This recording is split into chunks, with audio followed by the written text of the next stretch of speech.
This program starts in 10 minutes.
starts in 5 minutes.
This program starts in 2 minutes.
This program starts now.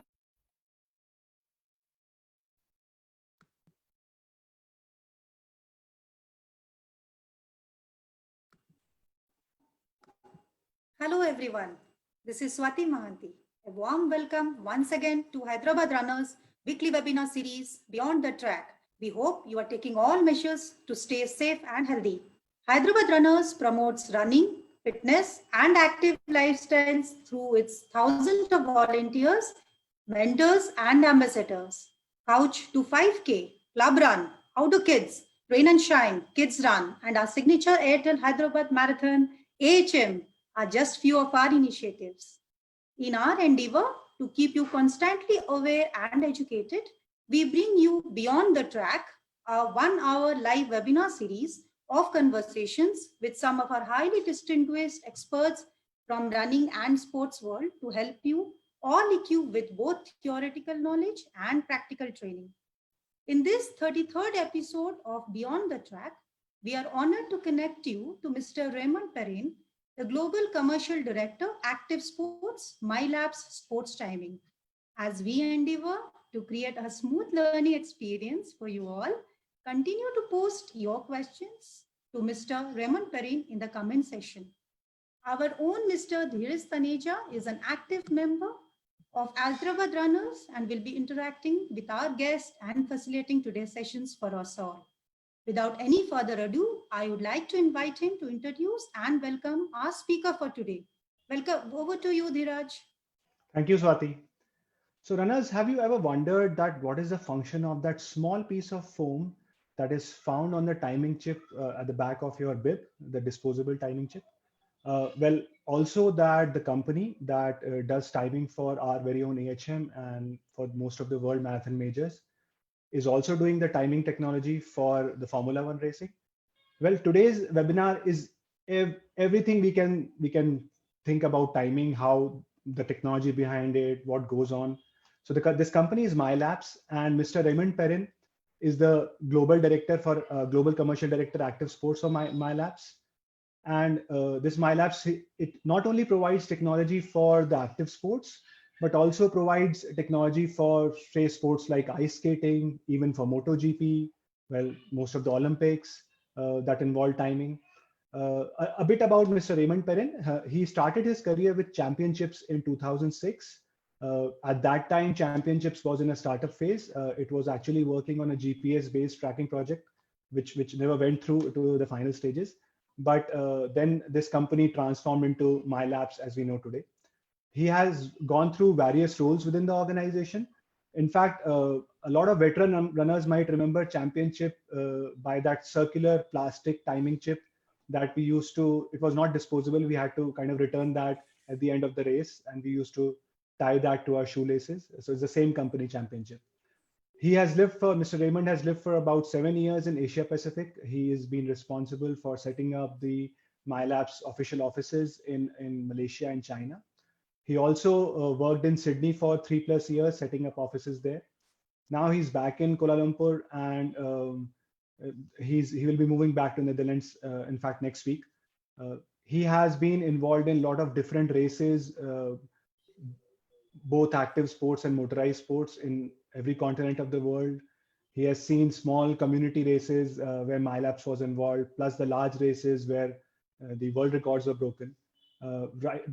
Presently, he's in the role of a global commercial director, active sports. He's responsible for the worldwide business in active sports for Mylaps. Now, without further ado, let's move to Raymond's presentation. Over to you, Raymond.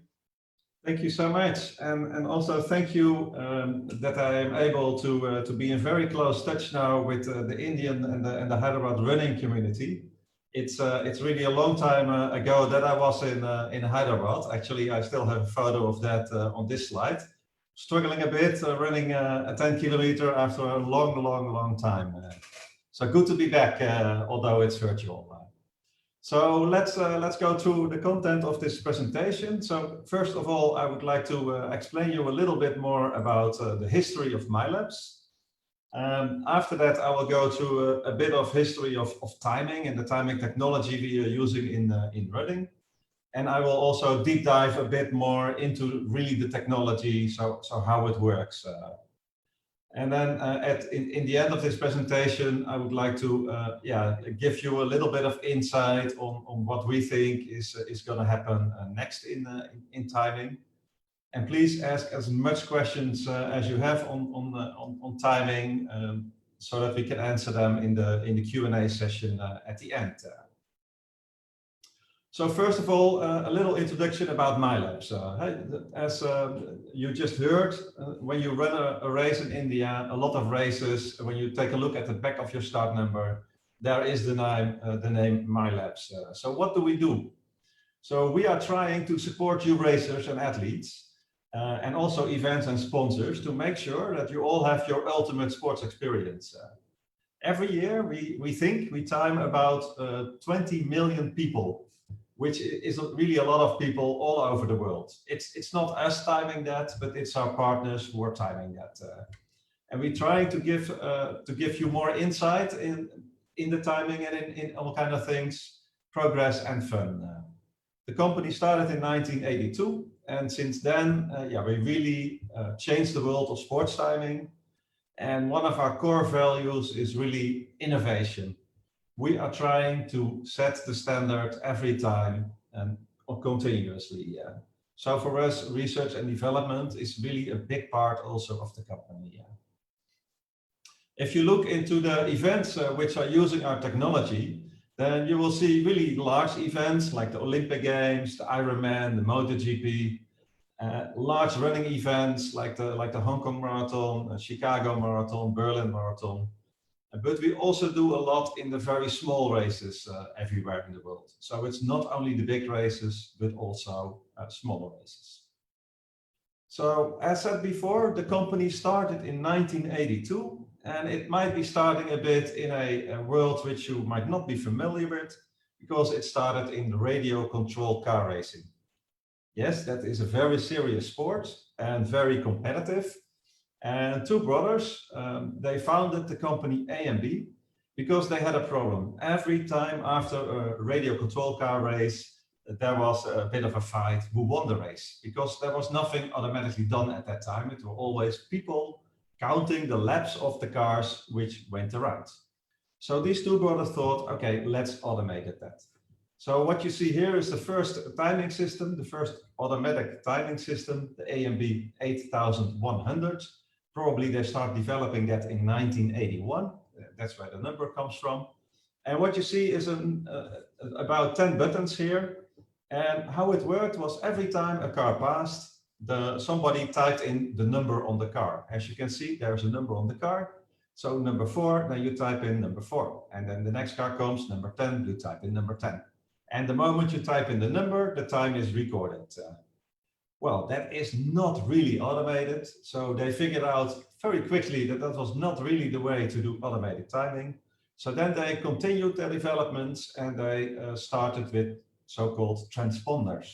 So what you see in the left picture is here red transponders. There's a little battery inside. You put a wire on the road, and with some kind of frequency tricks, every time when a little car passes that wire, the antenna, then they captured the time. So they started off with radio control cars, so the small cars. And after 2 races, the big boys of Formula 1 came to them and they said, "Hey, this is really interesting, this technology you have, but it's for small cars. We have a little bit bigger cars. Can you maybe develop this technology and give it to us? Because we also really would like to have that." Everyone really saw a big advantage in that. But these two brothers, they always had the vision of a small little family company, and they were not really eager to go in this very commercial world where it's really about commercial and pressure, and they didn't really like that. So they said, "No, we are very sorry, but we really would like to focus on the small cars because that's our hobby." A couple of years later, they changed their mind a bit because they figured out that radio control car racing is not that big in the world. So since that moment, basically all those F1 races and numerous more car races were timed with Mylaps, but you will never see our name there because we have the watch brands like Rolex or Citizen or Seiko, and they sell the watches to consumers. They want the name in the screen, so they pay the Formula 1 and the MotoGP quite some money, and then they get the name in the screen. We as Mylaps, we don't sell watches, so for us to put our name in the screen of a Formula 1 race, does not make sense at all. Our business is basically timing systems and not selling watches. So this A&B company, this was one company in the Netherlands, but there was another company, and that was called Championship, which was started in 1993. And as was told before, you might recognize this yellow chip. A few students were timing a running race in the Netherlands, organizing that called Seven Hills Run. And that race became bigger and bigger and bigger. And timing that manually, that really became a very big hassle. So they figured out a system and they called it Championship. And that was very, very successful. And actually, in opposite of the A&B people, they were timing the Boston Marathon just a few years later already. And they said yes to the big event. Well, two companies, both in timing business, one in motorized business, one in active sports business, and both in the Netherlands. So a big investment company, the largest in the Netherlands, Hall Invest, they bought both of the companies and they merged it in 2008 into Mylaps. A lot of people still recognize and call us with the name A&B, while we already changed 12 years ago, or even longer, but yeah, they still use that old name. It's really hard to change a brand, the same for Championship. What you see here is a bit of our roadmap for motorized and for active sports, and you see every couple of years new innovations. And that is what really is important for us. Make sure that we keep on top of it, make sure that we keep on innovating and think of new products. And I will get back to some of those a little bit later on. Of course, when you make timing technologies, then you also are in races where records are broken, world records, a lot of world records for marathons, 15 kilometers, half marathons, 10 kilometers, all over the world. And every time a world record is broken, please look at the ground and you will see red mats or black mats with our logo on it. And always interesting, and we are always proud when there's a new world record with our equipment. Actually, if you are watching on the 6th of December, there's another world record attempt, the Valencia Marathon and half marathon. I put a link here in the QR code. You can scan it and then you can take a look at that race. And what you see here is that there is really a strong elite field hired by the organizer to try to break the world record for both the half marathon and the marathon. And these are the half marathon times. All guys running 58, 59 minutes for half a marathon. I'm not doing that, but yeah, these guys really can do that and break the world record. And if they do, we always come back on Monday to the office with a big smile. So our products are for professional athletes and racers. So Usain Bolt runs with our chip. Cyclists do that. Ice skaters, motocrossers, MotoGP guys, and car racers. But as I already said, also we have technologies for everybody else who wants to feel like a champion. And so if you're racing in your cart here, you can be, your personal best can be published wherever you want. If you're running a marathon, you can show that to your friends, yeah, because everybody wants to feel like a champion, right? So for Mylaps, it's also very important to be close to their customers. So that's why we have a number of our own offices everywhere in each continent. And so we have offices in Australia, in Kuala Lumpur, in Japan, in China, in the Middle East, in the Netherlands, where our headquarters is, and also in North and South America. So for us, super important. But next to this network of our own offices, we have much more partners in the world. And all these partners, they work with our equipment. They use our equipment from day to day, most of the times in the weekends, of course, and they time the races with that. So we need to make sure that this equipment always works, is very user-friendly, and that as much people as possible can use it. All right, so this was a small introduction of our company. Let's take a little bit more in-depth look into the timing in running. So I guess you all can see this little stopwatch. This is how this was done in the beginning. Just pressing a button on the stopwatch and see what time somebody passes. Quite inaccurate, analog in the beginning. Later on, it became digital with the digital stopwatches. But for the bigger running races, it's really hard to understand then when you do the stopwatch, who is finishing.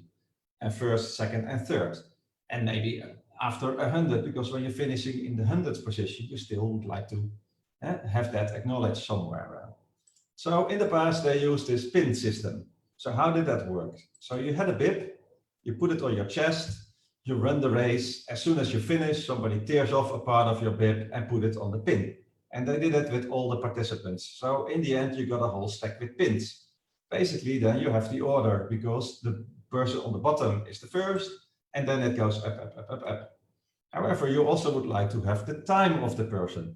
So that's where they introduced this little printer, where every time you press a button, it prints a time, and then you have 100 times. You match that with these 100 parts of the bibs, and you have a result. The only thing is that with the bigger races, it takes about 2 to 3 days to get the result and print it afterwards in the newspaper. That is how it worked in the past.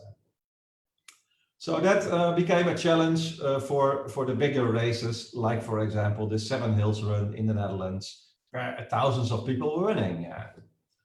So then my next picture, you see some cattle here, and they all have an earmark. Because in the time that championship was starting, all the cattle in Europe, it had to be marked with an earmark, and in that earmark, there was a little chip, a transponder, a Texas Instruments transponder. So those students in the Netherlands organizing this running race, one of them, their father had a farm, and he was thinking, if you can earmark all this cattle, then maybe you can also earmark runners. And this is how the championship started, how it became a product. So this little transponder is here in the chip. So next to this transponder, you will have to have some equipment to receive the signals of this transponder. So what you see in this picture, you see the finish line of the Berlin Marathon. They are still using this championship system, and you see the mats here, and these mats are the antennas of the system. These mats are connected to a yellow box, which they very professionally hide here in a blue box, because that looks better on the starting arc. So you see this yellow box here, and this is, we call this the decoder, the receiver, whatever you want to call it. So you run with your chip on the antenna, and the box receives it. You connect it to a laptop, and you get transponder numbers and times out of that. So these were the basics. The chips at that time were reusable. So what does that mean? That at the finish line, when you have a 10,000 participant race, somebody needs to cut off 10,000 shoelaces to get these chips back. And because it's a reusable system, the organizer didn't want to pay too much money, so the timer takes back all these chips there. So for the bigger events, this became really a hassle because events are growing and growing and growing. And to take back 73,000 chips in the Hong Kong Marathon, you need a lot of people for that. And you need also, as an event organizer, you want to keep the flow going of your participants. So you want to get them out of the finish area as soon as they finish there. So taking off a chip is delaying that. So at that time, then Championship introduced a disposable chip. That looks like this, and it had a lot of copper inside. So this also means that this disposable chip, yes, it's cheaper than a reusable chip, but it's still not very cheap because it has a lot of copper and an expensive chip on there.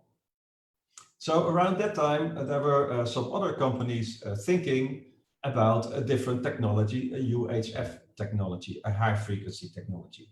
So what you see here is a shoe tag. It's a UHF chip, which was put on the shoe. At that time, also next to these competitors, Championship was also looking into other ways, because what Championship wanted was not timing on the shoe, but timing on the bib, because the torso is the official finish time. And when you pass the finish, your time is officially measured when you pass with your chest. So that is where we, in 2010, introduced a disposable bib tag. So that is the sticker which you put on the start number. There's a foam on it, and there's a chip code in this chip, which gives you a finish time when you pass the mat. One thing was what was a little bit annoying is that these chips were quite thick because of the foam. And I will explain you a little bit later why that foam is, but it is there for a specific reason.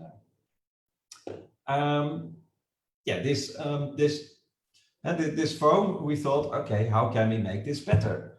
So what we nowadays put on the chip is a sponge a little sponge, which is normally flat when you're not sweating, when it's not raining, it's super, super flat. It's thick on your bib, nothing is happening. But when you start sweating a lot, it's a sponge, it absorbs water, so the sponge will expand a little bit and create a distance between the chip and your body. And why is that so important? Well, that has all to do with the UHF technology which we are using. UHF stands for ultra high frequency. And that means if you would put a chip in the middle of a glass of water, a UHF chip, it will not read because water is blocking the UHF signal. Your body is about 70 to 80% of water. So that is why this foam spacer is there, to create a distance between your body and the chip so that it detects the best. So that is why you have that foam and nowadays the sponge which will automatically expand. The technology is a passive technology, and that basically means your chip needs to be activated. And there is no battery in it, so it's never on unless you are passing our mats. So what are the mats doing here? The mats are basically charging the chip. Then as you are passing, the chip will start sending out the number back to the mat, and then the mat will send it back to the decoder, which is next to the mat in this picture on the right side. And there is where your result is stored. So passive technology, no battery. The chip needs to be activated, which the green lines are doing, and then it sends back the chip code. So we also do have active technologies and active chips, and the big difference is the battery and the chip inside. Another thing here is what you see here is ice skating. In ice skating, we need to be super, super accurate. It needs to be very, very high precision. So with passive, we normally get about 1/10 of a second. With active technology in the Formula One cars, we get 1/10,000 of a second. Most of our active technologies, they do not work with a mat. If you want to ice skate, it's not really practical to ice skate on top of a mat. So we put a wire in the ice or in the ground or in the tarmac. So there is a wire in there. So now when you have watched, for example, ice skating, there are a lot of other timing technologies which are used in these sports. One of the timing technologies used a lot in sports is a photocell technology. So what does that, how does that work? I'm not sure if you sometimes enter a store and you hear this ding dong bell, then probably you have passed a photocell without knowing it. So there's a little laser beam going from the left side to the right side. On the right side, there's a little mirror that reflects the laser beam back to the photocell on the left side. And as soon as something goes through that line, the beam, the laser beam, does not come back. So the photocell recognizes that and says, hey, somebody passed here at this moment. So yes, now you hear it correctly. It says somebody passed at this moment, which basically means that you have no idea who it is. And it can be the first one, it can be the second one, but you don't know who it is. And that is a big difference with transponder technology. And the transponder technology or the chip technology also sends the code of the chip to the system, while the photocell only detects when something goes through it. So this photocell can be really good use for sports where there's only one participant in the track, but it is harder to use for sports where there are more than one participants in the track. So the other technology which is used a lot is the finish line camera, also known as photo finish. So how does that work? So at the finish line, you put a camera, but it's not a normal camera. It's a very special camera. The camera takes one little pixel line, and it does that, depending on the frequency of the camera, it does that in Formula One 10,000 times in 1 second. In running and cycling, very often it's 2,000 times in 1 second. So 2,000 times it takes one pixel line every time of a place, the start or the finish line. And then you get these beautiful pictures, as you can see here. And this is super, yeah, you can make this very, very accurate until 1/10,000 of a second, where you have 10,000 lines per second. The only disadvantage of this technology is that it takes a little bit of time to see who was passing that line at that moment. And you need to count how many lanes were in this photo to realize that this person on the bottom fell first through the finish line there. And then the person on the top was second. I'm actually in this case not 100% sure who won the race, because I would say the person who falls, but I'm not sure about these regulations. So these are two other timing technologies which are, for example, used in the Olympic Games to make sure that all the results are accurate. So during Olympic Games, when you have, for example, the marathon or the half marathon or those kind of distances, longer distances, what they very often do is they use the transponder technology next to the photo finish technology. So how does that work? When the participants are too close together, then they will not display the transponder technology in your screen, but they will put photo finish, and then the timer will take a little bit of time to figure out who was really the first one. Transponders are very accurate, but yeah, sometimes you really need a photo finish to make it that 100% accurate. So for you as a runner, what is important when you are using a timing system with a bib tag?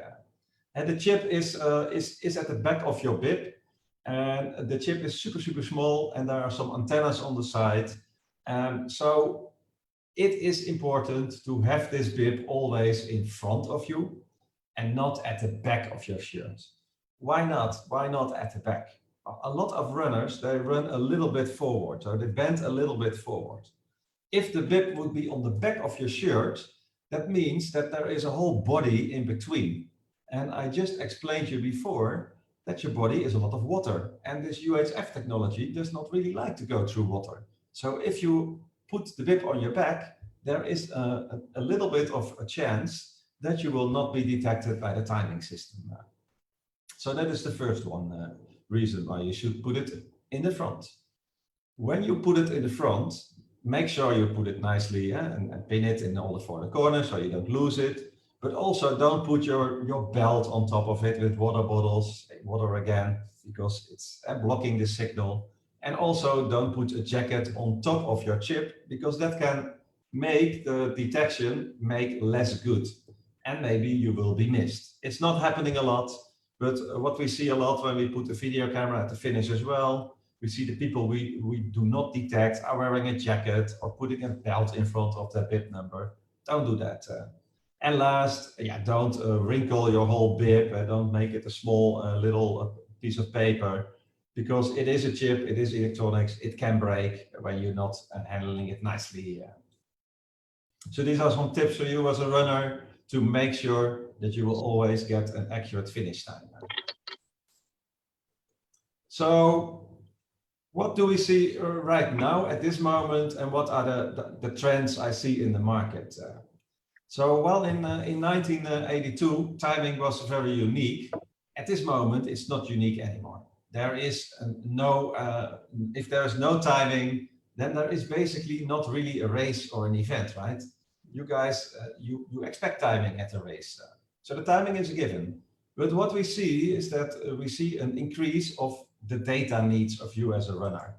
You all see these kind of pictures from your watch. Last Friday, we did a trail walk with the office, and my watch, it's just a simple watch. It keeps all kind of data here: my heart rate, the distance, how many height meters I did, and I really like that. It's really cool to have this. You see that also in the motorized sports. So similar thing. A lot of those additional information, like the speed, which gear is this person in, how fast is he going. So, and that is actually basically what we are also working on at this moment, and what we are putting in the motorized market at this moment, is that we add a two-way communication in our chips. So we are able to send back data of the athlete back to the timing system to do something else with that. Another thing is also that the sponsor really likes the data. And when you look at the picture on the left side, you see this is called brand scan, how we call it. So we put a camera somewhere and we analyze what kind of shoes you're wearing, which brand it is, and we can also connect that to the registration data. And we can say, okay, 73% of this race was male, and of the 73%, 50% of these male people, they all wear Essex shoes, and with the female, the Saucony shoe is more popular. Super interesting information for the sponsor of the event. So data is what we see. Another thing, what we see is that you guys and everybody in this world loves to share stuff. You do a run and you really want to show it to everybody in the world. Preferably immediately after you finish, you would like to have a selfie with your finish time in that. And this is already possible with technology at this moment.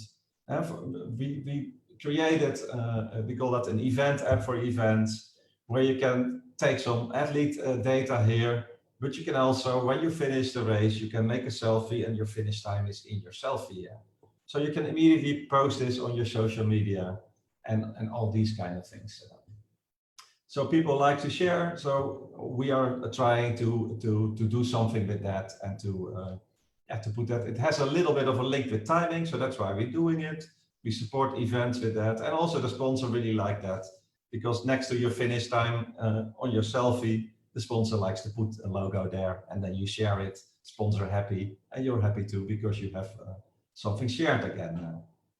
So one last interesting development, what I've picked up, it's called Ghost Pacer. Sorry, we as a Mylaps have nothing to do with this, but it's really fun to show you this. It's not a real product yet, but trying to get backing for this and make it work. So you wear glasses, AR glasses, and what you see in the glasses while you're running, you see somebody, in this case, a little robot kind of person, running in front of you. This can be your friend who's also running with these glasses in a different place or a different time.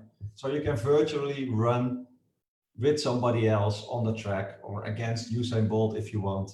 I wouldn't try that because I'm too slow, but it is possible. So these are interesting new things where you use timing data as well, and what you as a runner can use to become better. All right, so this was my last slide. I think I stayed nicely within the 30 minutes. If you would like to connect with me, you can scan the QR code. That's my LinkedIn address. I'm happy for that as well. But I'm pretty sure there are also some questions left and right came in. So yeah, bring them on, I would say. Yeah. Thank you, Raymond. You were impeccable on the timing. So, okay, here's a warm-up question. So, which is your, you have been to so many races around the world, which are your favorite road races? And that's really a hard question to answer. You're right, I've been to a lot of road races, to very special ones, to very small ones. I do not really have one which is really my favorite. But what I do really like, and every time I try to be at the start of the race, before the race starts, to make sure all the equipment is in order, and I don't have to do anything normally, but just that's good for my feeling. And I try to be at the finish. And when I'm at the start, I always have the feeling, and I always think I should be running today. So, but there's not really a favorite race. It's really interesting to see how small races are organized, how big races are organized, and they're all different in a way, and they all have their own nice things and less good things. So not a favorite.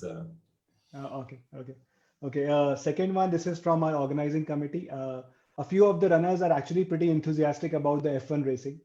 And since Mylaps provides technology for that, now I'm guessing that F1 would get the most expensive equipment, given the most high-tech equipment, given the money involved and also the speeds of the cars involved, right? Upwards of 300 kilometers per hour. So what kind of technology gets used there? Yeah, so I explained before that there's passive technology and active technology. So the active one is with a battery inside. So in the Formula One cars, there are two transponders, and that's basically because Formula One, they really want to do that. And that's an active technology. It is almost similar as the car transponders we would put in a normal car. There's not a lot of difference, except that they are a little bit more accurate, but they're also, it's a special series, so they are much more expensive. So a normal car racing series is, it's fine, but 1/10,000 of a second is good enough for us. 1/10,000 is a little bit overdone. But if the higher end racing series want to have that, they can have that, but it's a bit more expensive. And that's basically because it's more accurate, but also because we're not manufacturing a lot of these. So technology is almost the same as with running, but it's the active technology with a battery inside. Right. Right. And so do you have the antennas like into the tarmac? Yeah. So with Formula One, they because when you watch television, you see a lot of split times, and you have, for example, also have the DRS system, and the DRS works also with the timing system, because DRS means when you're very close to the other car within a second or something, then they can do press a button in the car, and the back flap goes a different way to get more downforce. So every 100 or 200 meter, they put a wire in the tarmac, and they put silicon on top of that, so you don't see it and it doesn't come out. So there is a team of F1 going already 2 weeks before a race to a circuit, and they take out everything and they put everything again in to make sure it's 100% perfect, because it's F1. So this is done every race every year. I mean, so yeah.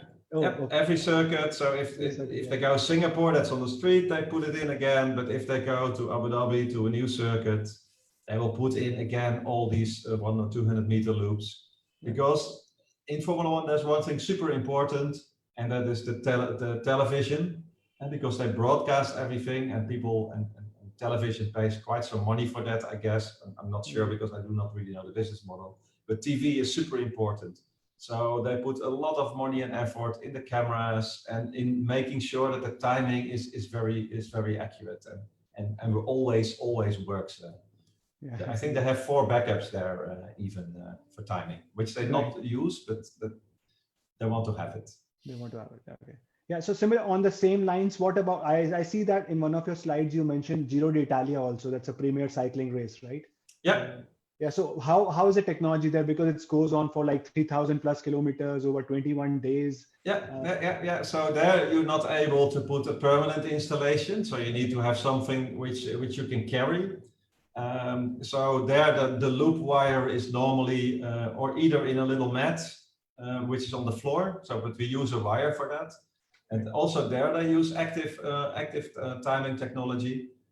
They use always a finish line camera as well, because with sprints, it's super close and the transponder is super good, but yeah, they really want to have a visual backup as well.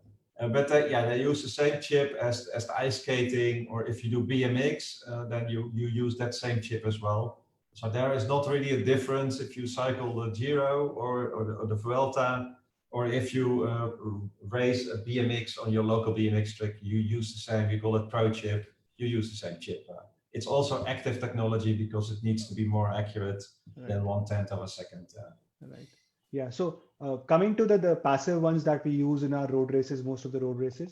So there, how about the accuracy? I mean, say thousands of runners crossing a particular timing mat in, let's say, a span of few seconds or let's say less than a minute in bigger marathons, right? Like Hong Kong or any other in the world. So is there any issue with that, or has the technology evolved to address that? No, so when you look at the finish line or start line of a big marathon, you always see mats on the floor, and these mats are 1 meter wide. Right. And when they are 1 meter wide, then that means that there is a maximum number of people which can pass in a minute, right? Right. Because you cannot have more people in a meter. So if you put 4, then you have more people, but then you have 4 meters. So what we do, we double that maximum capacity, and we make sure that there are no issues, even when you would go with the impossible double number on top of that 1 meter. Right. So the accuracy is always the same. It's not easy to do that. It's when you have a small race, UHF technology, it's not super complicated to build a system which works, but it's more complicated when there are a bigger number of people passing over that. But the accuracy will always stay the same. Accuracy with our BibTech system is about 1/10 of a second. But it doesn't matter if it's 1 or 100. Yeah, I'm just I meant a different thing by accuracy means that none of the runner data should be dropped, right? Let's say every runner should be captured, right? So is there a certain kind of drop rate, say 1 in a million or something like that? Or? No, we say always it's 99.9 or 99.8%. Okay. And we try to measure that, but it's super hard to measure because what I said, for example, people should put a jacket on top of the bib, or they put it at the back, and that is also included in the 99.8%. So what we did when we developed this technology in 2008, we put finish line camera, we put a lot of runners with the bibs and the bib tag. We let them all run, and we checked all these results with the results we got out of the bib tag system. And at that moment, of course, we got a super high accuracy. Right. But it is really depending on what the runner does with it. But yeah, we do know that our technology has the highest in its industry. And how do we know that? Some of the large marathons, like the Boston one and some others, they are really testing different brands of the products to see, because they also on television, and they also would like to they are the high-end races. So for them, it's also super important. And another thing what you see is that nowadays people like to have this tracking thing in an app, which is based on split times. And when you miss people, then the whole tracking doesn't work for them anymore. So it's really getting more and more important that with the bigger races, you really catch everybody.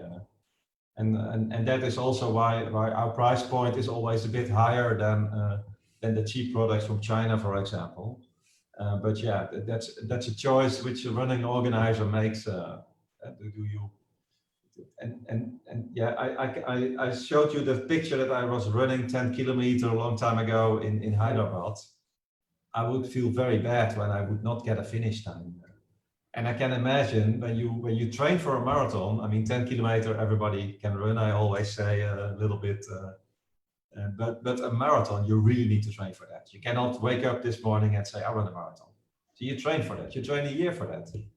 And then you run, and then the organizer cannot give you a finish time. That would be my biggest nightmare, especially when you're in timing, of course. Right. So yeah, super important to make sure everybody gets his finish time. Yeah. So there's a question from runner Sundar. He says that asks, what has been the toughest assignment yet on the timing front? Do you remember any occasion where you had to really actually do the running around to get the data together, or was it early days or a recent one? Yeah. I remember some.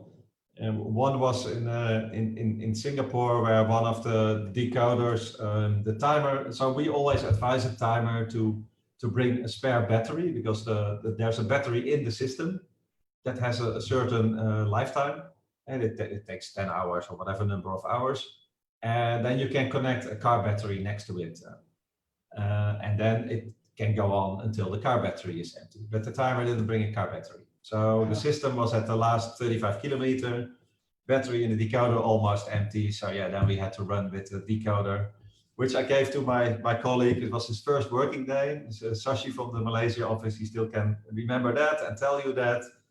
And he was running with his BibTech decoder, sweating all over the place, because yeah, in Singapore at 11 o'clock in the morning, it's very warm. It's very warm, yes. So yeah, sometimes, but it is not necessary. And that is when you time a race, when you prepare it properly, and you put in some backup mechanisms, then you should not have to stress on it, because then preparation, I spoke to a timer last week, and she said preparation is 80% of the work of timing. Yeah. If you prepare well, then you have a relaxed day when you time the race. Right. So there's a question from one of our runners, Nagesh. He wants you to elaborate on the future of the timing technology. And I also had a related question about the GPS, because you started your career with a GPS-based technology. Yeah. And GPS is right now in everything. I mean, it's running watches. Every watch. Yeah. So yeah, is it coming back to timing, or any other future enhancements that you are allowed to discuss? No. Yeah. So I cannot tell everything, of course, because some projects are really top secret. But what I do know is that for the motorsports, we will come out with a GPS timing device very soon in 2021. And that's not for running; it's for motorsports. And that is a transponder with a battery where there's GPS in, and that is going to work based timing with GPS. So yes, that there are some options, but the thing with the GPS is it needs a battery. And for the big running events, if you have to give equipment with a battery to 70,000 people, it's going to be expensive. Yes. Because that you cannot give 70,000 watches to people. That is not an option. A tag, you're talking about a couple of dollars. A GPS thing, what we were working on 10, 15 years ago, you have you're talking about €100 or more. And so, yes, you can do timing with GPS is an option. It's not super accurate, but there are some tricks to make it more accurate. Right. Do you see this for the large running events in the coming 2-3 years? I think the technology is at this moment too expensive, and you cannot ask all the runners to buy an expensive watch to run a marathon. That's not going to happen. That is one of the technologies we are really looking into, and it's getting better and more accurate. Europe is adding some Galileo satellites for GPS technology. So definitely looking into that. Yeah, so one more runners are interested in the future of the technology. So I understand that. Yes, and there are some other things which unfortunately I cannot really talk too much about. But and the other thing what I explained to you was the two-way communication which we're doing in motorsports. I would love to see that also getting in the running, because you guys are already collecting so much data with your watches and heart rate monitors and things like that. So it would be awesome if you could bring that together as well. So on the other end of this spectrum, there's a very interesting question from Uday. Is that is there a cheaper version of the timing technology available or in pipeline, which is applicable to the local club runs where the cost is a major factor, but now everybody wants the timing? Yeah. So our timing systems for the mass running events are all based on disposable technology. And actually this year, so we also have this active technology with the reusable chip, the Pro chip. Right. And in the past, a timing system for that was quite expensive. What we've done last year and during this whole COVID pandemic, we redesigned this decoder and made it already much cheaper.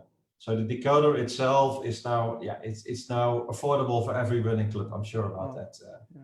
And the chip is not as cheap as the disposable chip, but you can reuse it every time. So you can use it multiple times. So then when you calculate it, if you have every week a running event, and then it's already becoming more interesting. What we do in some sports like ice skating or like BMX racing, then we tell the participant, okay, if you want to participate in this race, you have to bring your own chip, which is for the participant an investment, but for the running club or the BMX club or the ice skating club, they only have to buy this one machine, and then the runner brings that chip themselves, which is easy with registration because you already have that chip number, and it's also cheaper for the club. Right. So we do offer those kind of systems, and especially during this COVID pandemic, we see that the interest of that is increasing, because yes, the smaller races, you see that starting up everywhere. It's only the large races which cannot take place because of the infectious spread and things like that. Yeah, there's also one more thing I would like to follow-up question on this one. Yeah. So already we see that the big city running events, they generate a lot of trash, right? Yes. And disposable bib tag is also one of the factors there. So what you mentioned is actually pretty interesting, is that reusable chip would kind of help in some way mitigating that. Yeah. And also, you also mentioned that Berlin uses a reusable chip tag still, right? Yes. Even Comrades is doing that.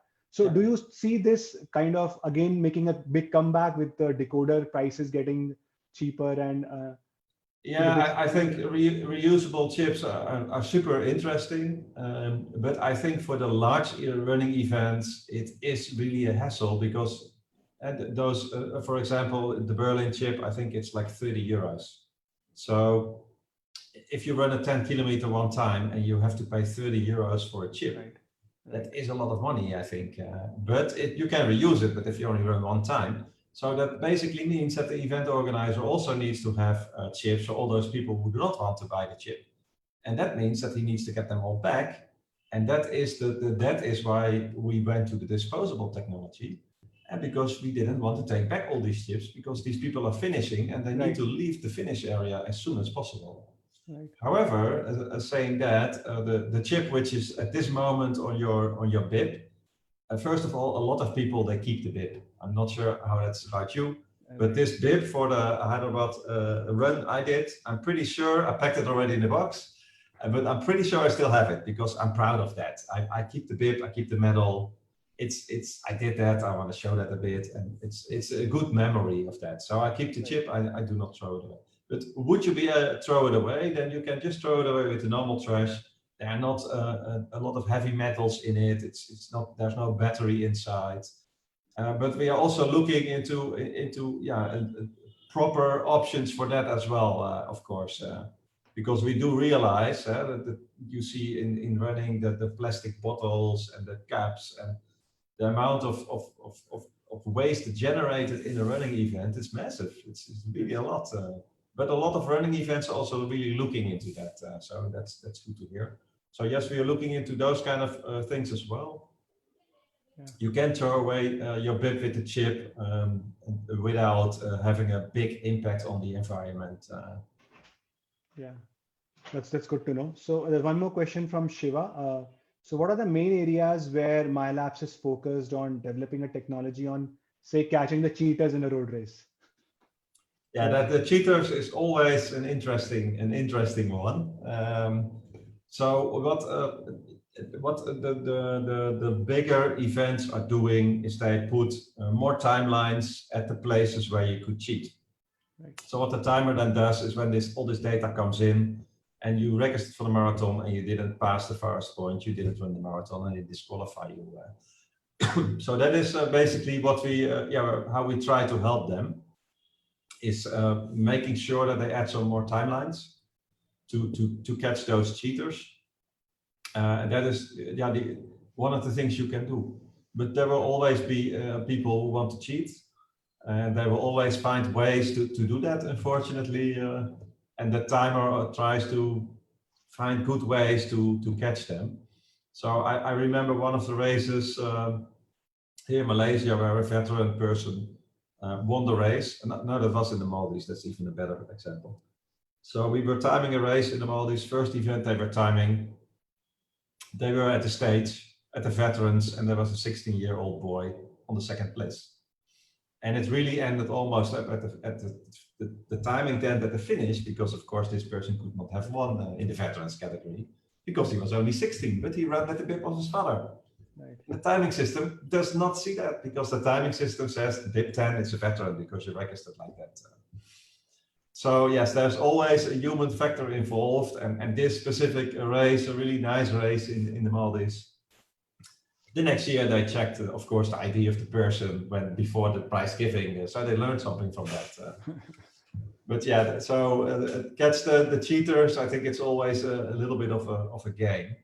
Personally, I do not really understand why you do that, but yeah, that's personally. I know there are a lot of people. There are people who try to cut off, and sometimes it's also not on purpose. Huh? I mean, you want to run a race, your friend gets injured, or your father or mother or whatever, and your wife, you take her bib, you run. That's not really on purpose. But yeah, people also don't realize that. When I take the bib of my wife, I might end up on the podium as a second wife running. Yeah. So, but with split points you can do a lot. With photographs you can do a lot. So some large marathons, they check the photos afterwards. So when somebody finished, they take photos. And then when he comes to collect the prize, they check if the photo is the same. Right. It has These are happened some. to yeah, few runners I know that they ran on somebody else's bib and got Yeah, disbarred. yeah, Yeah. So there are Yeah, always people who try to do that, and yeah, I don't believe in that, and it very often comes out as well. yeah. So last, I mean, we are almost at the end. There are a Yeah. couple of questions left. I'll club two questions from Anand and Prabhat. So Prabhat asked that in this day of virtual races, some companies are asking runners to use their own app. Probably Mylaps also has something like that. Some of the events he's saying are not showing proper finish timings even after runner has finished. And then as a follow-up, Anand asked that sometimes a lot of different GPS watches will show different timings. What could be the reason based on your experience? Yeah. So in this COVID time, you see a lot of creative companies who are popping up with all these virtual runs. First of all, I'm really wondering is after this COVID time if they really stay for a long time, because I believe people really want to go to an event and run and taste the atmosphere. But it's really a good way to train. And what you see there is that GPS is not so accurate. I did it myself together with somebody else. We both ran 10 kilometer. His watch said 9.8, mine said 10.2. Right. And we both used the same app, but a different phone. So it's really, when you really want to do competitive running with that is almost impossible, I think, because it's not that accurate. And when you run in a city, you have all these high buildings. These GPS watches, they go all the way everywhere very often. It's a bit depending on the watch you have and the app you use. So that is also why when we do timing, everybody needs to use this same chip. Same chip. And that if you would say, okay, you can all submit your watch time, then you will really get problems with that. Right. And that's what you see now happening with these VR races. So yes, it is really cool that we can run the race and put something there, but to really make official top 10 and put big prize money on it, I do not really believe that's super fair unless you all use the same app or the same technology. We have this event app, and we also when COVID started, we added a little bit for VR, and we said, okay, to our customers, you can use this, please get some events on board with this, because we also feel very bad about this COVID. And then we introduced some GPS part in that, but we really took it out very quickly because, as you said, a lot of inaccuracy, people complaining on it, and we couldn't get it right as we would like to have it. And yeah, we have a brand name, Mylaps. We want to be super good, so we said, okay, let's don't do it in this way. So now we're back into the old way that you record the time yourself and you send in the proof Okay. to the event, like a GPX file or a Garmin thing. So yeah, there are a lot of different technologies. Can you get a super accurate result? I don't believe at this moment, but hey, who knows? In a few years, hopefully we don't need it. But maybe in a few years that is possible. Right. But at this moment, I don't see it super accurate. Really last question. Yeah, from no Giri. problem. Yeah. It's good. So, It's all very good, valid questions, and very nice ones, which all are about timing. So I really like so it. will the environmental conditions have an effect on the timing calculations? Say the humidity in the air, or the high altitude, or anything that UHF is affected by?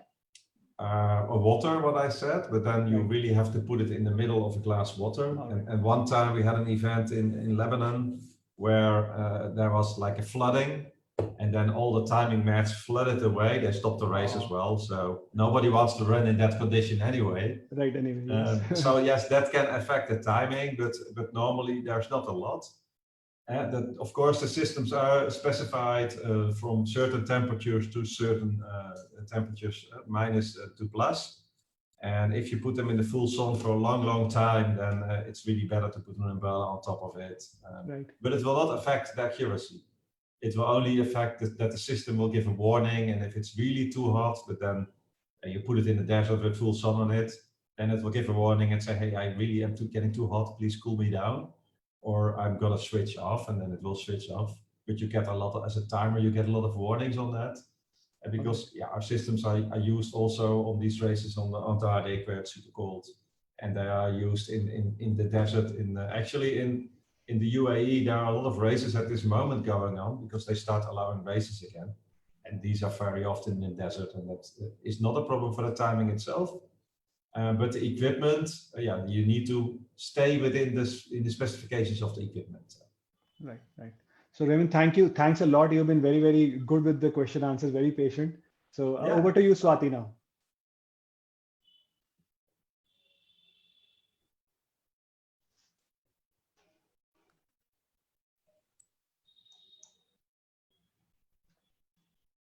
Thank you, Dheeraj, for today's webinar. It was quite interesting and quite informative. We have a few takeaways from today's talk.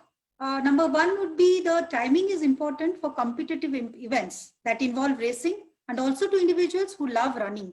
From here, knowing the time through a stopwatch to capturing of time and associated progress in this field is enormous. Mylaps has played a pioneering role in this field, and they are instrumental in keeping runners like us motivated by giving us instant and interesting feedbacks. Ghost Glacier, which was very informative, and how it will improve the whole experience of our running. And thank you so much, Mr. Raymond, for these valuable inputs. Our deepest gratitude for taking the time out and sharing your experience and learning with us today. And to our audience, thank you for spending time with us today. The recording of this event will be available on our Hyderabad Runners Facebook as well as the Airtel Hyderabad YouTube page. Please come back to watch us who can benefit from it. And please do not forget to hashtag Hyderabad Runners and hashtag also Beyond the Track. We'll be back next Saturday at the same time, and yet with another expert and yet another interesting topic for you. Until then, this is Swati Mahanti from Hyderabad Runners signing off. Stay safe and stay healthy. Bye.